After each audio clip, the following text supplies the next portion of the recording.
உங்ககிட்ட மொபைல் இருக்கா? நீங்க ரொம்ப நேரம் மொபைல் யூஸ் பண்றீங்களா? இல்ல உங்க வீட்ல சின்ன குழந்தைங்கலேருந்து பெரியவங்க வரைக்கும் வயசான பெரியவங்களுக்கும் மொபைல் யூஸ் பண்றாங்களா? அப்பனா இந்த வீடியோ உங்களுக்கு தான் மறக்காம பாருங்க. ஏன்னா இதுல பல விஷயங்கள் ஒளிஞ்சுகிட்டு இருக்கு. நீங்க யூஸ் பண்ற மொபைல்லயே உங்கள அரெஸ்ட் பண்ணி வச்சிருக்காங்க. ஸோ மறக்காம பாருங்க. உங்க ஃப்ரெண்ட்ஸுக்கு எல்லாருக்கும் ஷேர் பண்ணிவிட்டு பாருங்க. ஹலோ மை டியர் நண்பா, நான் உங்கள் Chandru. Welcome to GL family. இந்த ஒரு வீடியோவில் என்ன பார்க்க போறோம்னா, நீங்க யூஸ் பண்ற மொபைல் உங்களுக்கு எதிராக திரும்பினா நீங்க என்ன பண்ணுவீங்க? என்னடா நல்லா தண்டா வீடியோ போட்டிருந்தா உனக்கு எதனா நட்டுக்கிட்டு கழண்டுச்சான்னு பல பேர் நினைக்கலாம். மொபைல் எப்போ நமக்கு எதிராக திரும்பும்னு நீங்கள் கேட்குறவங்க பல பேர் இருக்கீங்க. உங்களுக்குள்ளேயும் டவுட் இருக்க தான் செய்யும். ஸோ ஏன்னு பார்க்கலாமா? இந்த உலகத்தில் ஒருத்தவங்க இருந்தாங்கன்னா அவங்களுக்கு நல்ல விஷயமும் நடக்கும், கெட்ட விஷயமும் நடக்கும். அது பார்த்தீங்கன்னா டெக்னாலஜிலையும் இருக்கும். டெக்னாலஜியை நம்ம மொபைல் ஃபோன் நல்லதுக்கும் யூஸ் பண்ணலாம், அதே டைம் கெட்டதுக்கும் யூஸ் பண்ணுறாங்க. ஸோ அது என்னென்னு நான் சொல்லிடுறேன். ரீசெண்டாக 2 நாளைக்கு முன்னாடி நீங்கள் கால் பண்ண சொல்ல ஒரு டிஃப்ரெண்ட் இருந்தது. ஏன்னா நீங்கள் கால் யாருக்குன்னா உங்கள் ஃப்ரெண்ட்ஸ் அண்ட் ஃபேமிலிக்கு யாருக்குன்னா கால் பண்ண சொல்ல காலர் டியூனுக்கு பதில் அவங்க ஃபோன் அட்டன் பண்ணுற வரைக்கும் பேசிக்கிட்டே இருப்பேன். அதாவது ஸ்கேம்லேருந்து நீங்கள் தவிர்க்கணுமா, இந்த நம்பருக்கு கால் பண்ணுங்கள். ஸோ நிறைய ஸ்கேம் நடந்துக்கிட்டு அது எல்லாம் அவங்க ஃபேக்காக பண்ணல. இப்போ ரீசெண்டாக நிறைய நடக்குது. அந்த மாதிரி காலர் டியூன் நம்ம எல்லா நம்பருக்கும் ஷேர் பண்ணணும்னு இந்த மாதிரி செட் பண்ணி வச்சுருக்காங்க.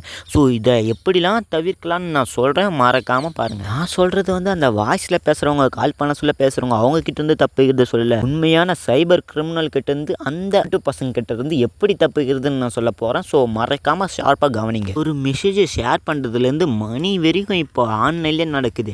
அதில் பல ஸ்கேம் நடக்குது. ஸோ இப்போ பார்த்தீங்கன்னா ரீசெண்டாக அதிகமாக நடக்குது.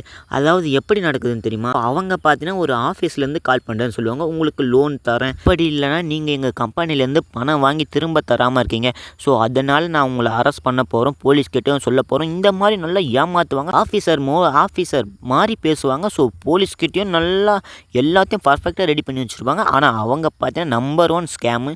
ஸோ நம்ம காலர் டியூனில் செட் பண்ண ஒரு அவங்க பேசுவாங்க பார்த்தீங்களா, அந்த நம்பருக்கு கால் பண்ண சொல்லுவாங்க. அந்த நம்பருக்கு கால் பண்ணாக்கா உங்களுக்கு பற்றி என்ன மிரட்டி இருக்காங்களோ, ஸோ நீங்கள் டேரெக்டாக அந்த நம்பருக்கு சொல்லலாம். இந்த மாதிரி பேசுனாங்க, இந்த மாதிரி ஏமாற்ற சொல்ல நீங்கள் எல்லாத்தையும் ரெக்கார்ட் பண்ணி வச்சுக்கணும். இல்லை வீடியோ காலில் வந்தாங்கன்னா எல்லாத்தையும் ஸ்க்ரீன்ஷாட் எடுத்து வச்சுக்கணும்.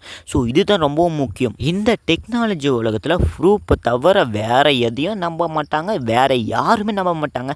நம்ம கூட இருக்கிறவங்களே நம்மளை நம்ப மாட்டாங்க, ப்ரூஃப் மட்டும்தான் நம்போம். ஸோ அதனால் எதனா இந்த மாதிரி ஏமாற்ற சொல்ல கால் ரெக்கார்டிங்லாம் பர்ஃபெக்டாக எடுத்து வச்சுக்கோங்க. ஸோ இந்த மாதிரி எங்களை ஏமாத்துறாங்க, அந்த ஒரு நம்பருக்கு கால் பண்ணி சொல்கிறத தவிர வேறு ஒன்றும் பண்ண முடியாது. இல்லைனா உங்ககிட்ட போலீஸ் டேரெக்டாக நீங்கள் கூட இது கம்ப்ளைண்ட் பண்ணலாம். அவங்க பார்த்தா சைபர் செக்யூரிட்டி கவர்மெண்ட் ஆஃபீஸர்கிட்ட சொல்லி அவங்க செக் பண்ணுவாங்க. இந்த மாதிரி யார் கால் பண்ணியிருப்பாங்க அவங்களோட ஃபுல் ஹிஸ்ட்ரியை எடுத்து நம்ம பார்ப்பாங்க.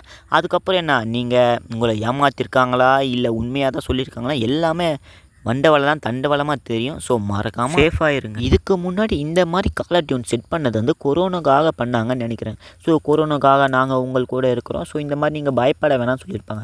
ஆனால் இப்போ பார்த்தீங்கன்னா டிஜிட்டல் கிரிமினல் நடக்க ஆரம்பிச்சிது. ஸோ டெக்னாலஜி பார்த்தீங்கன்னா ரொம்பவும் வளர்ந்துருக்கு. அதனால் நம்ம மட்டும்தான் ஜாக்கிரதையாக இருக்கணும். ஸோ ஜாக்கிரதையாக யூஸ் பண்ணுங்கள். உங்கள் வீட்டில் இருக்கிறவங்க கிட்ட கூட ஜாக்கிரதையாக சொல்லுங்கள். இந்த மாதிரி யாரா கால் பண்ணால் கூட அட்டனே பண்ண வேணாம். ஸோ அந்த மாதிரி எதனா ஒரு ப்ரூஃப் அனுப்ப சொல்லுவாங்கன்னா, ஆதார் கார்டு அனுப்ப சொல்லுவாங்களா, ஓடிபி அனுப்ப சொல்லுவாங்களா, எதையுமே அனுப்ப வேணாம். மெயினாக வேலையை சம்பாதிக்கிற பசங்களையும், ஸோ டீனேஜ் பசங்களையும், காலேஜ் பசங்களையும் தான் மெயினாக டார்கெட் பண்ணுறாங்க. ஸோ அவங்களோட வீக்னஸே இங்கே தான் இருக்குது. நீங்கள் லோன் வாங்கியிருக்கீங்க, இந்த மாதிரி இந்த ஆப்பில் இன்வெஸ்ட் பண்ணியிருக்கீங்க, இந்த மாதிரி நிறைய ஏமாத்துறதுக்கு நிறைய வாய்ப்பு இருக்குது. ஸோ கொஞ்சம் ஜாக்கிரதையாக இருங்க. இந்த மாதிரி தினமும் ஒரு கான்வர்சேஷனை தெரிஞ்சுக்க சந்துருவை சப்ஸ்கிரைப் பண்ணுங்கள்.